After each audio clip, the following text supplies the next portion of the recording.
చిట్ట చివరికి శ్రీలంక ప్రభుత్వం ఏకంగా మీరు మా దేశంలో తీవ్రవాదాన్ని ప్రోత్సహిస్తారా అంటూ ఐక్యరాజ్య సమితి కంప్లైంట్ చేశాక కదా పరువు పోతుంది అన్నటువంటి ఉద్దేశంతో లేదు మాకు ఆ తీవ్రవాదులకి సంబంధం లేదు అని చెప్పేసి మేమే సైన్యాన్ని పంపిస్తామని శాంతి దళమని పంపించింది.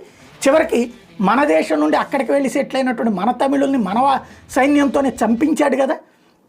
ఆ సందర్భంలో మన సైన్యమే చనిపోయారు కదా. చచ్చిపోయిన వాళ్ళు సైన్యంగా మనవాళ్లే శాంతి దళంగా, అలాగే చంపింది మనవాళ్లే.